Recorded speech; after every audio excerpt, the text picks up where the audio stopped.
Transcendental Prasadam distribution ki jai. Gaur Premanandi.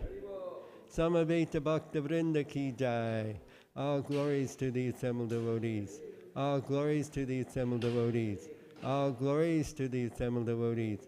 All glories to Sri Sri Guru and Gauranga.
Chaitanya, Hare Krishna.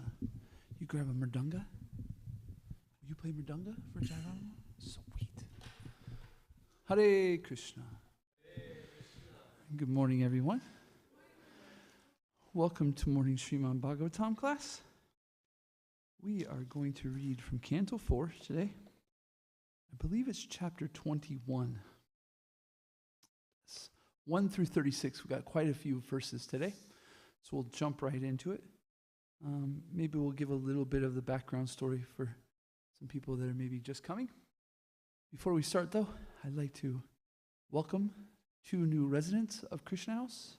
We have Veena, Hare Krishna, and Sibran. Welcome, welcome, welcome. Okay, so we start off with Jai Radha Madhava. Jaya Radha Madhava Kunja Bihari Radha Madhava Kunja Bihari Jaya Radha Madhava Kunja Bihari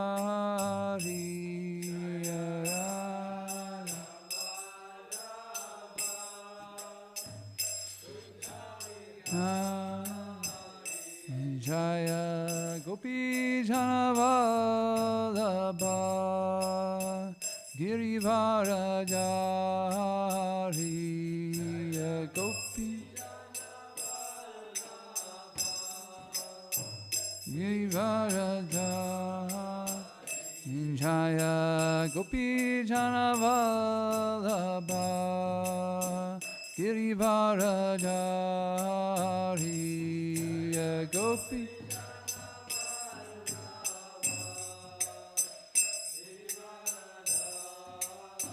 Yashodanandana Brajajana Ranjana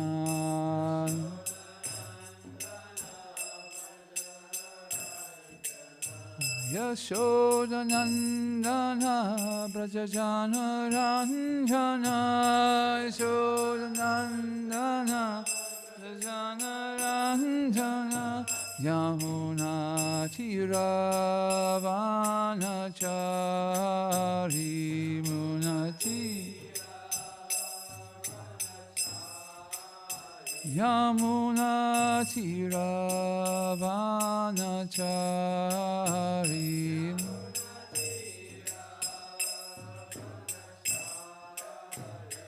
Jaya Radha Madhava Kunjabiyari Radham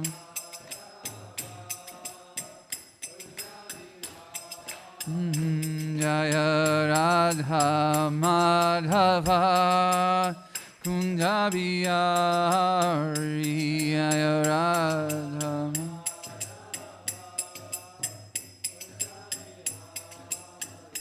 Jaya Gopijana Vallabha Girivaradari Jaya Gopijana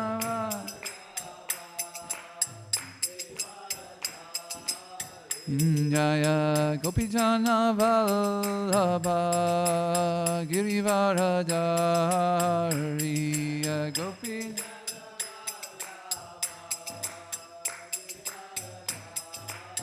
Yashodanandana Brajajana Ranjana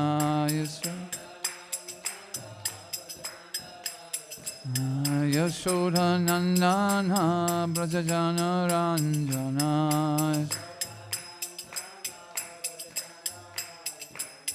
Yamuna Tiravanachari Yamuna Tiravanachari Natiravanachari Jaya Radha Madhava Kunjabiyari Jaya Radha Madhava Hare Krishna Krishna Krishna Hare Hare Hare Rama Rama Rama Hare Hare Hare Krishna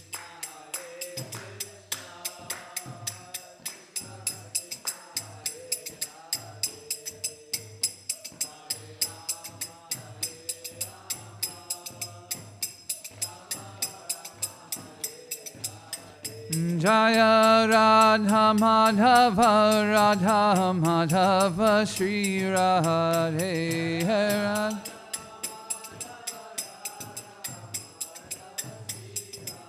Jaya Prabhupada Jaya Prabhupada Jaya Prabhupada Srila Prabhupada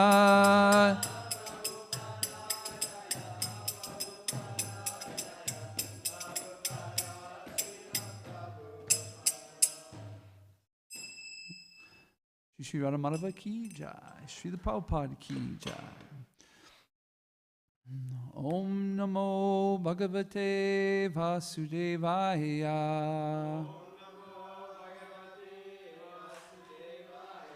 Om Namo Bhagavate Vasudevaya.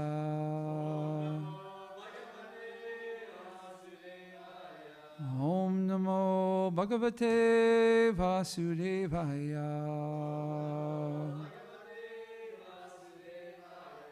Narayanam Namaskritya Naram Chaiva Narottamam Devyam Sarasvatim Vyasam Tato Jaya Mudirayat.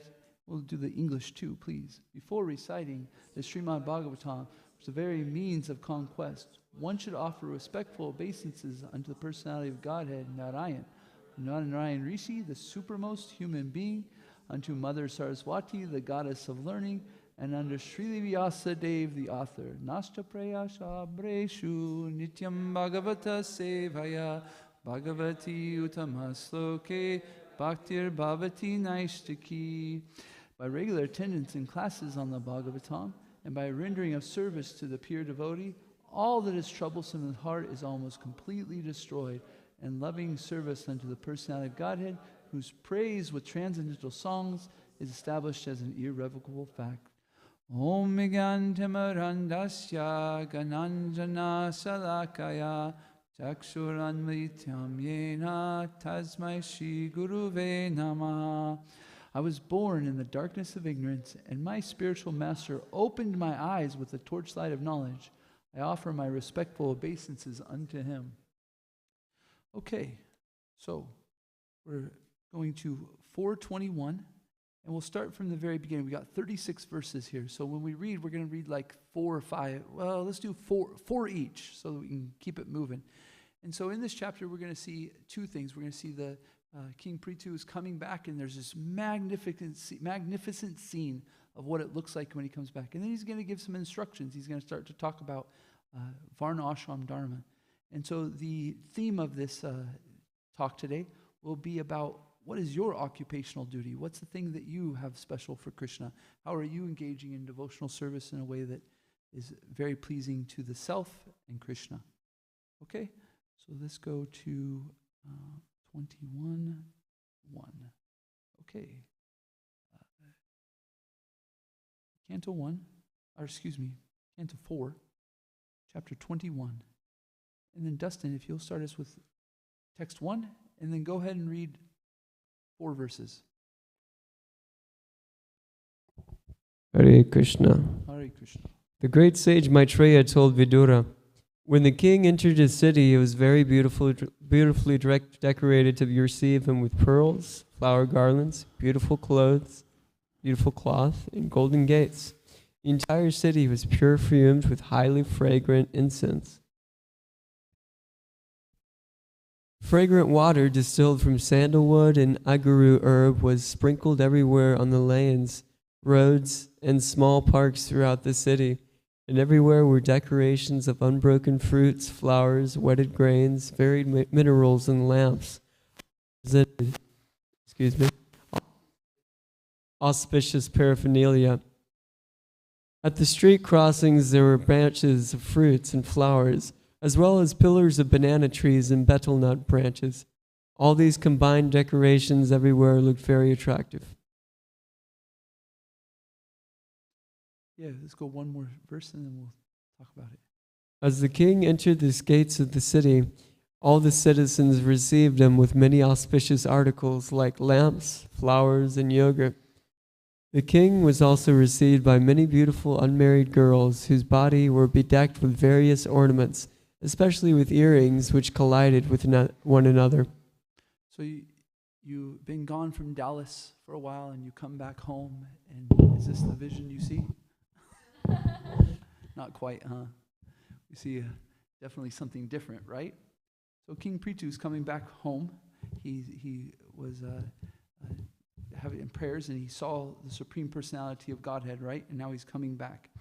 And so now we're hearing of his entrance back into his city. And we can see that at this time, how beautiful things were set up. The king's job was to set up the city and make sure that everything was running nicely. So not only was the law being followed, but the cities were beautifully decorated, and everybody was rich. You can even see that he's talking about the unmarried girls who were bedecked with various ornaments, especially with earrings. So what happened here is that for this story in general, is what happened was there was a king named Vena, and Vena was a very troubled king. Very troubled in the sense that when anybody saw him, they said, "Oh no, King Vena, run, run, run," and they would run from him. He was so mean and cruel. He's just so cruel. And the sages, who are meant to give instruction to the king, realized that Vena was not only so cruel, but he wasn't willing to accept any instructions about how to take care of the residents nicely. So they decided to kill Vena. So they used some mantras and killed him. But really quickly they understood that, wait a minute, this is trouble because we don't have a king. And so all the rogues and thieves started to plunder, and they started. See, one thing that was good about Vena, although he was really bad and really a horrible king, is that the rogues and thieves were so scared of him, they dared not to do anything bad either. But once he was killed, they started to plunder again and started to cause problems. And so the sages said, okay, what do we do now? And they decided that it wasn't their job to take care of the citizens in the sense. It was their job to instruct the king and take care of the king, but this wasn't their job. So they decided that instead of interacting in the sense of correcting the residents, they decided that they would have to reestablish another king, right? A rightful king, a righteous king. And so they used some Vedic science that isn't understood till this day. And they take the body of King Vena and they make King Prithu. And not only King Prithu, but his wife comes from the body of Vena. And Prithu is an incarnation of Krishna. He's a very righteous king, very beautiful. Matter of fact, we're gonna read right here about his glories and how amazing he is. And so that's kind of a short story because we don't have so much time. So that's kind of, here's the sense of King Prithu. I'm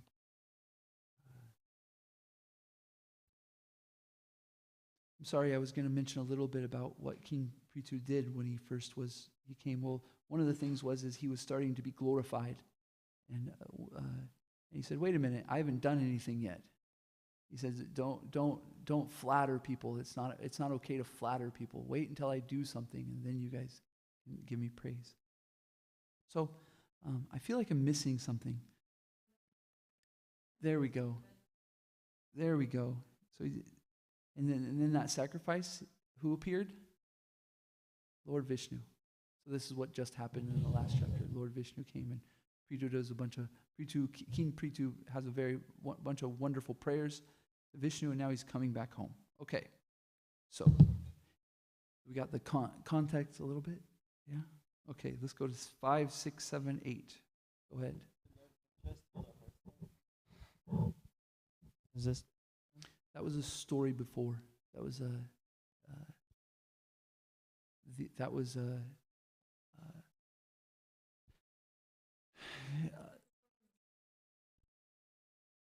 yes. Yes, so the horse was already stolen. And yes, Indra was trying to keep him from doing 100 horse sacrifices because he didn't want him to break his record or tie his record, right? Yes. Okay, let's go to 5, please. How many do I read? Huh? 4, please. When the king entered the palace, conch shells and kettle drums were sounded. Priests chanted Vedic mantras, and professional reciters offered different prayers. But in spite of all this ceremony to welcome him, the king was not the least bit affected. Both the important citizens and the common citizens welcomed the king very heartily, and he also bestowed upon them their desired blessings. King Prithu was greater than the greatest soul and was therefore worshipable by everyone. He performed many glorious activities in ruling over the surface of the world and was always magnanimous. After achieving such great success and a reputation which spreads throughout the universe, he at last obtained the lotus feet of the Supreme Personality of Godhead. Sutta Goswami continued, O Shaunaka, leader of the great sages, after hearing Maitreya speak about the various activities of King Prithu, the original king, who was fully qualified, glorified, and widely praised all over the world, Vidura, the great devotee, very submissively worshipped Maitreya Rishi and asked him the following question. Okay, so when King Prithu enters, there's a bunch of different nice prayers being offered. It says that the king was not at least a bit affected. What does that mean, that he was not at least a bit affected? Did that mean that he shunned all the prayers aside and said, no, I'm not interested in your prayers? No, he the prayers that he heard, he accepted with appreciation, but he didn't become proud of them. So this is the humility of the devotee. They're accepting the gifts of other people, but they never become proud because their humility is knowing that everything they do is because of Krishna's mercy. So they're willing to give that praise that they get back to Krishna so they can accept it wholeheartedly. Okay, let's go to 9, please. Vidura said, "My dear Brahman Maitreya, it is very enlightening to understand that King Prithu was enthroned by the great sages and brahmanas. All the demigods presented him with innumerable gifts, and he also expanded his influence upon personally receiving strength from Lord Vishnu. Thus he greatly developed the earth. Prithu Maharaj was so great in his activities and magnanimous in his method of ruling that all the kings and demigods on the various planets still follow in his footsteps. Who is there who will not try to hear about his glorious activities? I wish to hear more and more about Prithu Maharaj because his activities are so pious and auspicious." The great saintly sage Maitreya told Vidura, "My dear Vidura, King Prithu lived in the tract of land between the two great rivers, Ganges and Yamuna. Because he was very opulent, it appeared that he was enjoying his destined fortune in order to diminish the results of his past pious activities. Maharaj Prithu was an unrivaled king and possessed the scepter for ruling all the 7 islands on the surface of the globe. No one could disobey his irrevocable orders, but the saintly persons, the Brahmins, and the descendants of the Supreme Personality of Godhead, the Vaishnavas."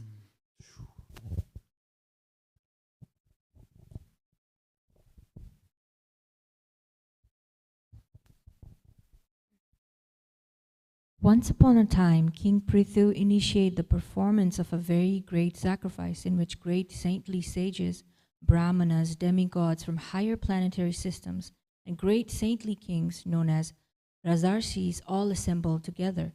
In that great assembly, Maharaja Prithu first of all worshipped all the respectable visitors according to their respective positions.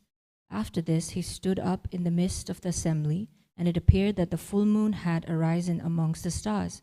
King Prithu's body was tall and sturdy, and his complexion was fair. His arms were full and broad, and his eyes as bright as the rising sun. His nose was straight, his face very beautiful, and his personality grave. His teeth were set beautifully in his smiling face. The chest of Maharaja Prithu was very broad, his waist was very thick, and his abdomen, wrinkled by lines of skin, resembled in construction a leaf of a banyan tree. His navel was coiled and deep, his thighs were of a golden hue, and his instep was arched. The black slick hair on his head was very fine and curly, and his neck, like a conch shell, was decorated with auspicious lines. He wore a very valuable dhoti, and there was a nice wrapper on the upper part of his body. As Maharaja Prithu was being initiated to perform the sacrifice, he had to leave aside his valuable dress, and therefore his naturally bodily beauty was visible. It was very pleasing to see him put on a black deerskin and wear a ring of kusa grass on his finger, for this increased the natural beauty of his body. It appears that Maharaja Prithu observed all the regulative principles before he performed the sacrifice. Okay. So, wow. King Prithu was pretty handsome. Woo! You know? So this is somebody who stood in the assembly and commanded respect because he just looked the part, right? Broad shoulders, thick waist. He glowed, you know? And this is the signs of somebody who's in their previous life have great pious activities, right? Although we understand that Prithu is an incarnation of Krishna, but the point is that the bodily features, the beautiful bodily features that someone had, came from their last life's previous previous pious activities. Okay, go ahead, please. Hare Krishna.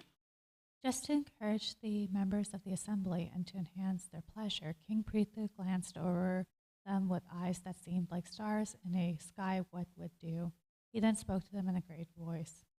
Maharaj Prithu's speech was very beautiful, full of metaphorical language, clearly understandable and very pleasing to hear. His words were all grave and certain. It appears that when he spoke, he expressed his personal realization of the absolute truth in order to benefit all those who were present. King Prithu said, O gentle members of the assembly, may all good fortune be upon you. May all of you great souls who have come to attend this meeting kindly hear my prayer attentively. A person who is actually inquisitive must present his decision before an assembly of noble souls. King Prithu continued, by the grace of the Supreme Lord, I have been appointed the king of this planet, and I carry the scepter to rule the citizens, protect them from all danger, and give them employment according to their respective positions in the social order established by the Vedic injunction. So not only is King Prithu handsome as all, he can speak where everybody will just be enamored by his speaking. Oh, gosh, wow. Okay. Continue reading. Maharaja Prithu said, I think that upon the execution of my duties as king, I shall be able to achieve the desirable objectives described by experts in Vedic knowledge. This destination is certainly achieved by the pleasure of the Supreme Personality of Godhead, who is the seer of all destiny. Any king who does not teach his citizens about their respective duties in terms of varna and ashrama, but who simply exacts tolls and taxes from them, is liable to suffer for the impious activities which have been performed by the citizens. In addition to such degradation, the king also loses his own fortune.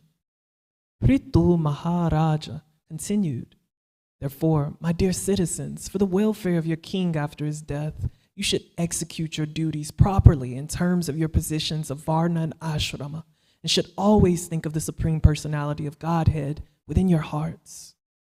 By doing so, you will protect your own interests, and you will bestow mercy upon your king for his welfare after death.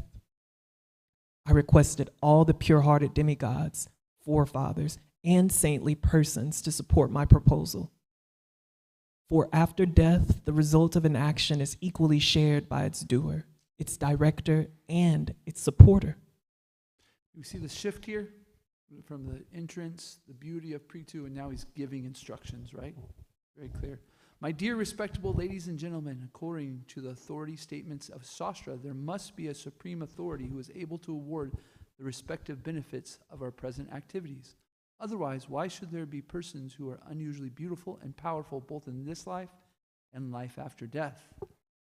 Go ahead, Rajeshwari. This is confirmed not only by the evidence of the Vedas, but also by the personal behavior of great personalities like Manu, Uttanapata, Dhruva, Brihavarta, and my grandfather Anga, as well as by many other great personalities and ordinary living entities, exemplified by Maharaj Prahlad and Bali, all of who are theists, believing in the existence of the Supreme Personality of Godhead who carries a club. Although abominable persons like my father, Vena, the grandson of death personified, are bewildered on the path of religion, all the great personalities like those mentioned agree that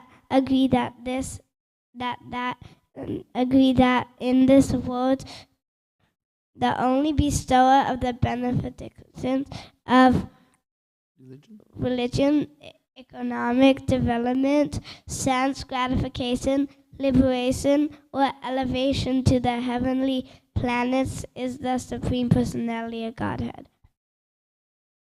By the inclination to serve the lotus feet of the Supreme Personality of Godhead, suffering humanity can immediately cleanse the dirt which has accumulated in their minds during innumerable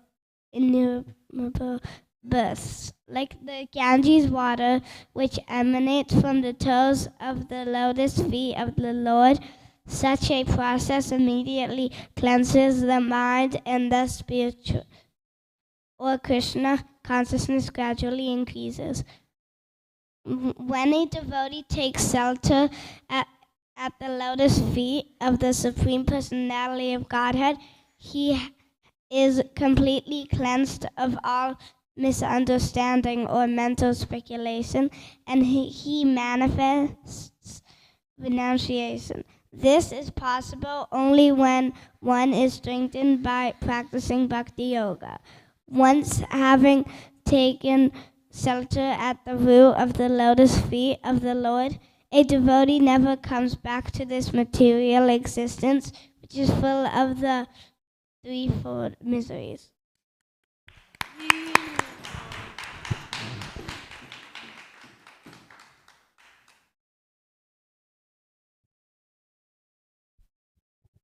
Prithu Maharaj advised his citizens, engaging your minds, your words, your bodies, and the result of your occupational duties, and being always open-minded, you should all render devotional service to the Lord.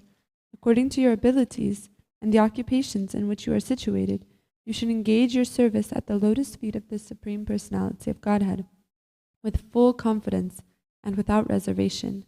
Then you will surely be successful in achieving the final objective of your lives. These purports are. The Supreme Personality of Godhead is transcendental and not contaminated by this material world.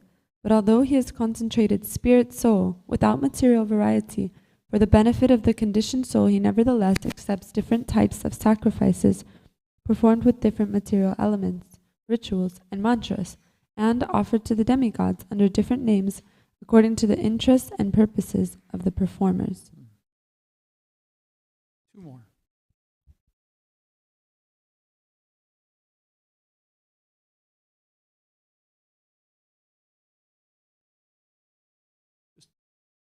Here. The Supreme Personality of Godhead is all-pervading, but he is also manifested in different types of bodies which arise from the combination of material nature, time, desires, and occupational duties. Thus, different types of consciousness develop just as fire, which is always basically the same, blazes in different ways according to the shape and dimension of firewood. The Supreme Personality of Godhead is the master and enjoyer of the results of all sacrifices, and he is a supreme spiritual master as well.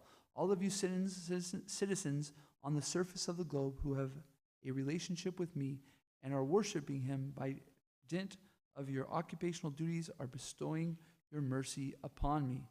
Therefore, O citizens, I thank you. Okay, let's go to 33.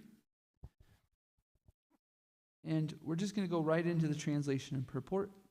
We don't have much time. Wonderful story, though, right? I would highly suggest if you read those instructions that Prithu is giving to the residents again, they're really nice.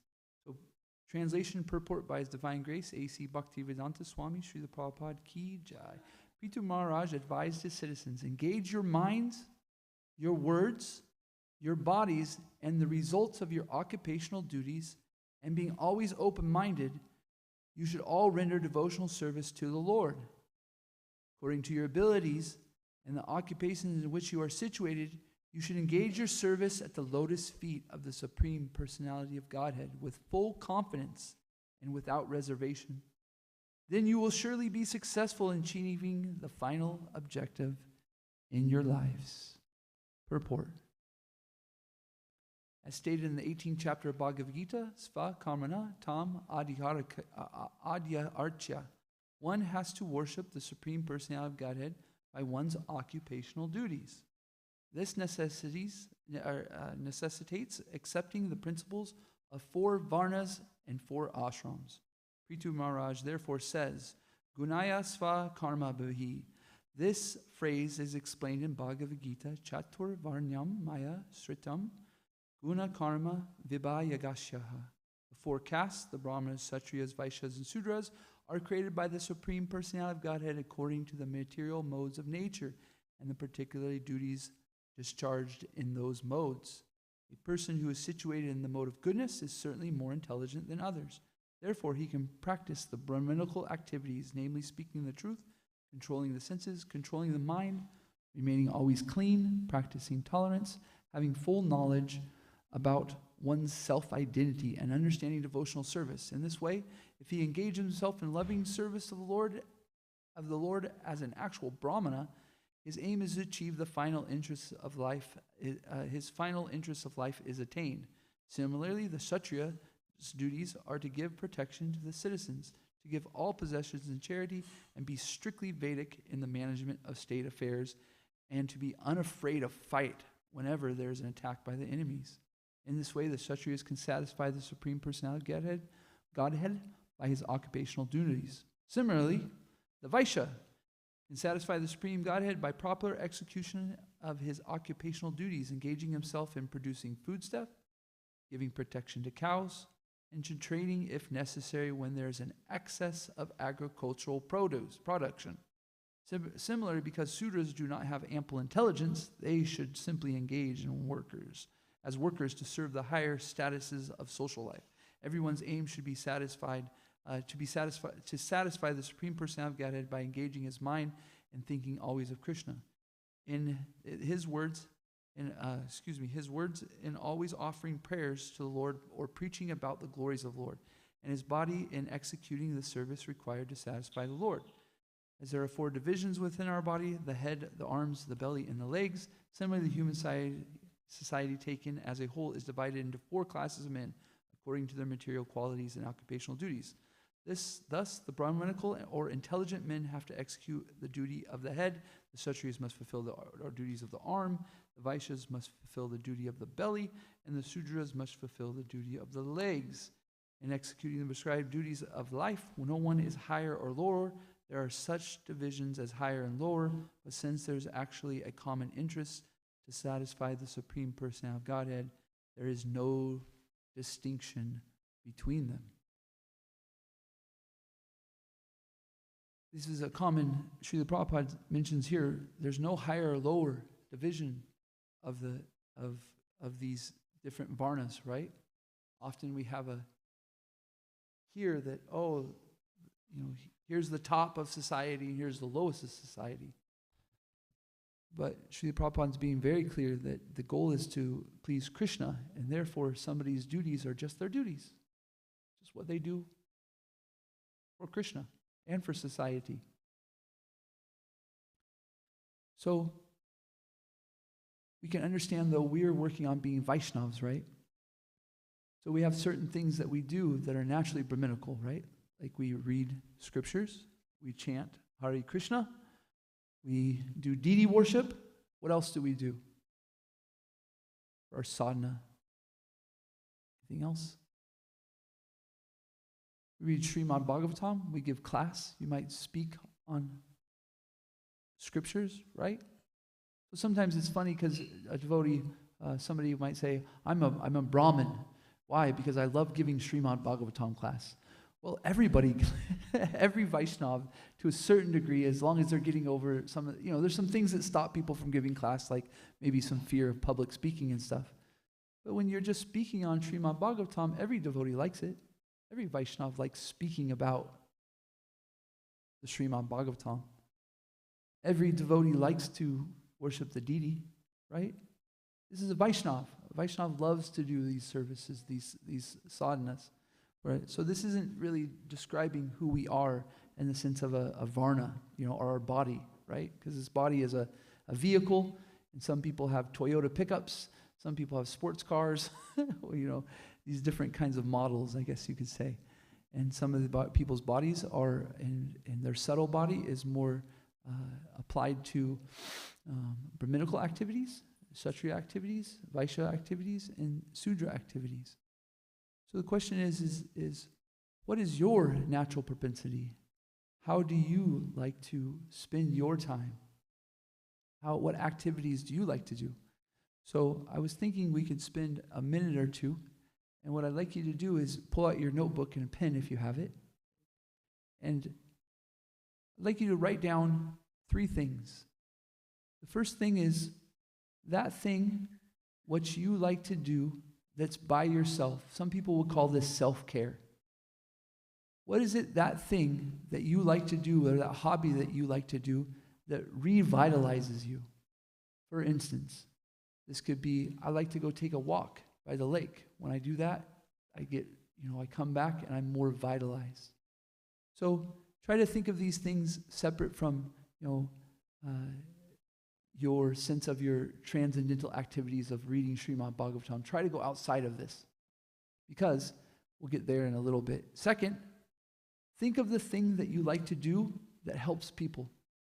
What is that thing that you really, when you get to help somebody, you get to serve somebody in this way, you can tell Krishna is happy because your heart is happy, right?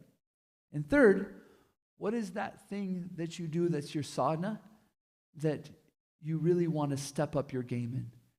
So all of these three things are asking you to think about yourself in your personal, your service to others, and your service that you do in your sadhana for Krishna, and how you might, in this next week, think about those more deeply and about going into them deeply. And everything's for Krishna. So can you even go more deep in your self-care so that you can show up more for Krishna? Can you serve others even more deep so that your heart is glowing a little bit more and knowing that Krishna is happy? And that sadhana, what is that sadhana that you do each day that you can step up your game in? Give you just like a minute to kind of think of those. Hare Krishna, Hare Krishna, Krishna Krishna.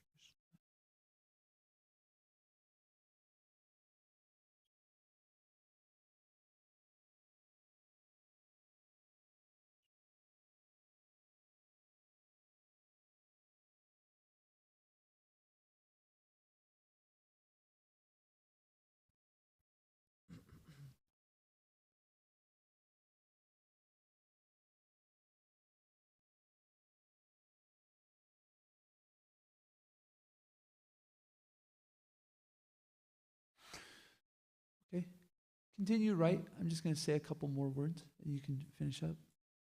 The things that you're writing right now are your offerings to Krishna, your own personal offerings, and also our sadhana, which we have been asked to do by our spiritual master. Why? Not to be a do-do, but to deepen our relationship with Krishna, right?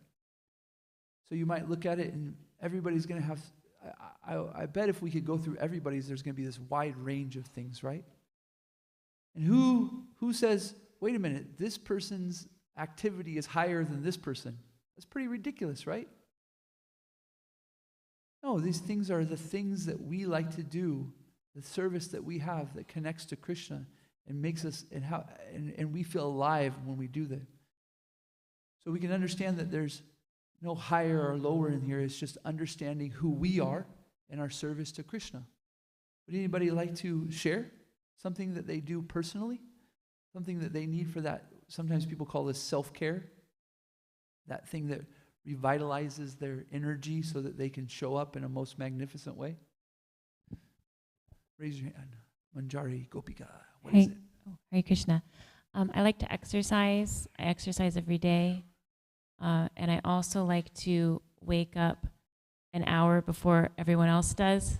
It just helps me to have some silence to myself. Exercise and some silent time for yourself. And when you get this and you're present during it, how do you feel afterwards? I feel more content and at peace. Content and peace. Very nice. Anybody else like to share? Ajit Prabhu. I need my daily yoga. Daily yoga. I need my daily yoga with some yoga nidra in the end. It's the best, yeah. And when you have your yoga in a day and you're present and you're fully there and you do it in a magnificent way, how do you feel afterwards? Well, the body becomes a place that is not so bad to be in. So it helps you get some, helps your body become even better for your service. And my mind feels more clear also. Mind and body. More energy as well.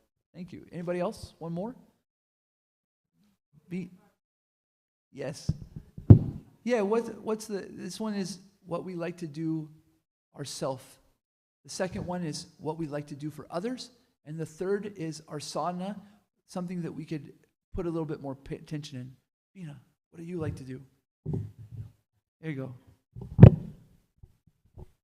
Hare Krishna. Hare So Krishna. in the past, this is really bad to admit, but I used to just drink a lot of coffee. If I felt tired, I'd drink coffee and everything. But one healthier one I had was I love listening to spiritual music.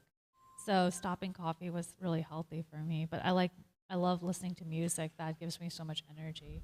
So even in the morning, instead of chanting, singing helps so much.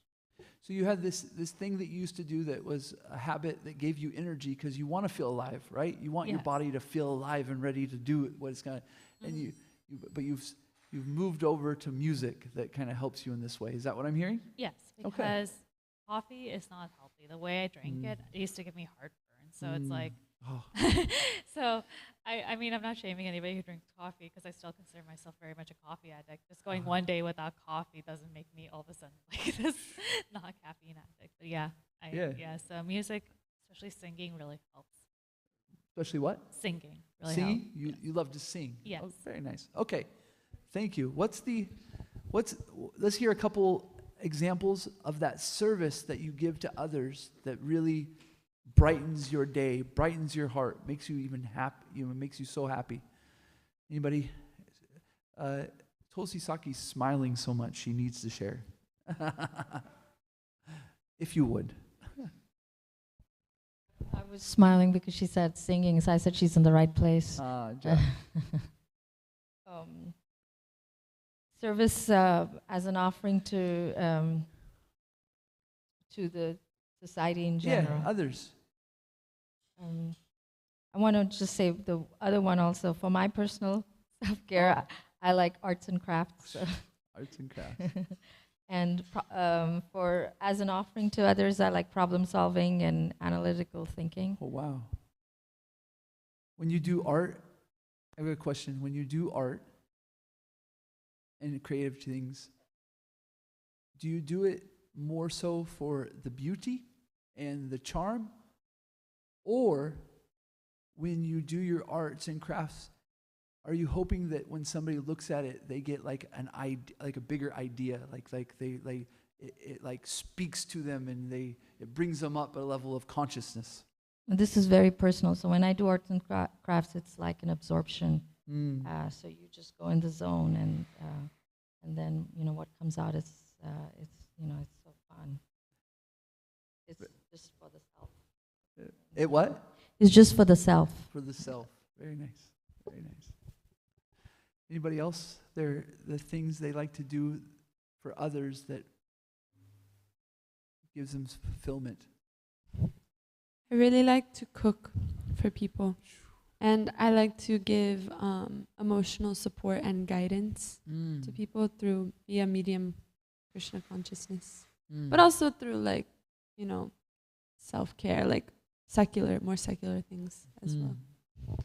Self-care in the sense of guiding, sharing, helping, and cooking.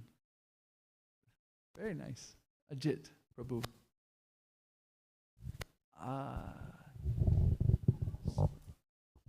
Hugs. Hugs. Giving people hugs.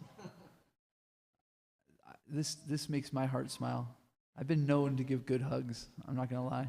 I can give good. Sorry, Matajis, you'll never know. Just Prabhupada Priya. This is about what we like to give to others or something? Or Yes, offer this to is the others? service we do for others that gives us fulfillment. I like just listening to others and offering them understanding. So we've heard a very wide range of different things, right? From our personal care to our service for others. And these all are things that make us, these are all things that enliven us. And that enlivenment is Krishna within the heart, very happy that you're happy. So we shouldn't deny these things. Instead, we try to more think of them about how they're my service. If I need to exercise and it allows me to show up throughout the day more for others, then that's my service. Krishna gave me this body, Manjari Gopika's Ferrari. It needs to go on a test drive. It needs to be, the engine needs to be warmed up and ready to go. Why some people, they got their big 18-wheeler, and so maybe they need something different, a point is that through our understanding of Vedic tradition, of the Varna ashram system, is that everybody has their place, everybody has their service, and we're not necessarily looking to be Brahmins, Kshatriyas, Vaishyas, Shudras. We're looking to be Vaishnavas. And so the Vaishnav is always looking for that service which brightens other people's lives and brightens their heart because they know that's Krishna's mercy. Shri Shri Radha Kalashanji Ki Jai.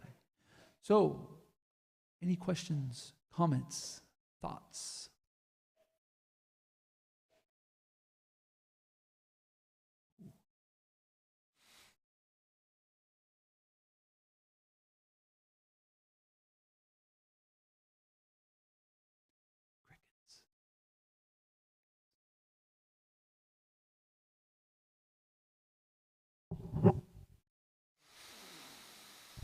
Hare Krishna Prabhu. Maybe if there are no questions, people could share their answers to the third question you asked. Third one? Yeah. Okay. What sadhana do you want to deepen?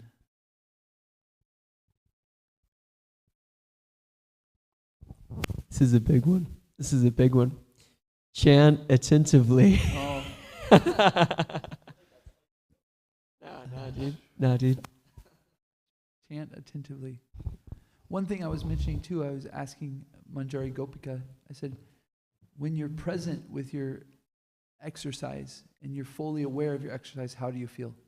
Because isn't it when you do your own personal thing and you're not attentive to it, you don't get the thing that you want from it. You're so busy thinking about other things and you don't get that energy, that fulfillment of energy. And so this starts from our attentive rounds.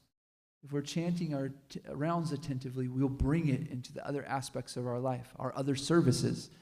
See, people, oh, this is my material life, Prabhu. Oh, this is my, how do I help my material life? We don't have material life. We have service. And sometimes our service is taking care of ourselves so that we can feel fulfilled and do it, even show up more. So we want to be attentive when we're doing our yoga, when we're doing our singing. We want to be attentive while we do these. And that starts from attentive rounds. Then we'll take it throughout the day and be attentive in our services, attentive in our cooking, attentive in hearing others. Other sadhana that we want to deepen. I like to write more. I don't write enough journaling, and I like to write poems, but I haven't written one in a while. I think it's good to let things out and reflect. Thank you. Writing down, right? Yes, journal. Yes, Antare. I just wanted to highlight some words from the purport where he's talking about the Varnashramas and the different caste systems and the duties. So what I wanted to highlight is like, this makes it go loca. It's like, it's the same thing that's happening in the spiritual realm where the one thing that connects everyone is that they're devoted to service, which is what King Prithu is asking his citizens to do. Devote yourselves to the Supreme Personality. But along with that, there's this this caste system. And someone from the material realm may say, oh, but why make differences amongst the citizens? But that's because in the spiritual realm, like in order for Krishna's divine pastime to be manifested fully, everyone has to play a specific role, and only a devotee can do that. So the same thing is replicated here on earth. Like that is the perfect system or reflection here in the material world, is for us to all play our roles as devotees. And I just love the direction of the class and you asking us first, what is our personal nature? What is our affinity to do in regards to devotion? Because then that would be like, that would describe our place in the caste system before we try to pick a caste first. So thank you for bringing the direction to us to look introspective, because that's truly what Krishna is asking us to do anyways in the spiritual realm. Thank you. The devotees get so confused because they're trying to be something that they're not, because they think of this higher and lower caste system. And really it's just like,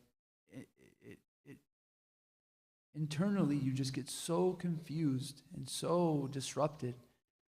And if we can just sit back and stop thinking of higher and lower, and then more of what is it that I want to give to Krishna, it can become clearer and easier, and we become more fulfilled in our relationship with Krishna.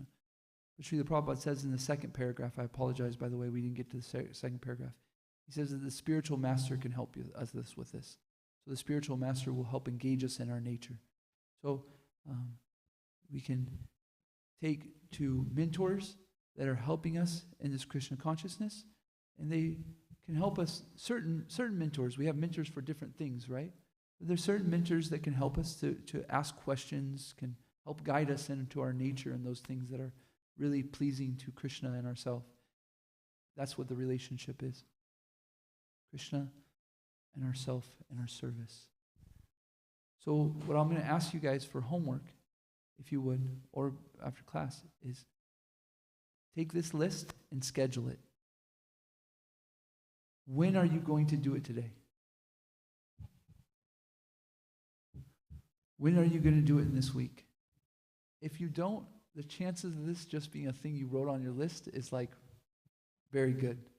But if you schedule it, put in your day, I'm committing to do it this day at this time, the rate of successfully doing that thing is astronomically more. And here's the trick. Some people go, well, gosh, I don't know what day I should. Schedule it. And then when you come into your schedule in that time and you go, wait a minute, I can't do it because I have something left, that's okay, reschedule it. You see? Because at least you gave your time to say, this thing is important, I'm going to do it, I scheduled it. Okay, life happens, but let me reschedule it, tomorrow at this time.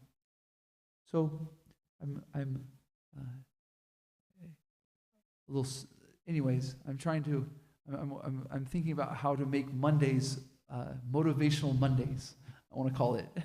So I'm going to try this for a few times and see if I can put it in Srimad Bhagavatam class, like how can we motivate ourselves for the rest of the week, some things that we can give our perspective of and things we can work on. I'll try it for a few times, and if it works, then cool. If not, then we'll try just regular Srimad Bhagavatam class. No, I'm just kidding. It's never regular Srimad Bhagavatam class.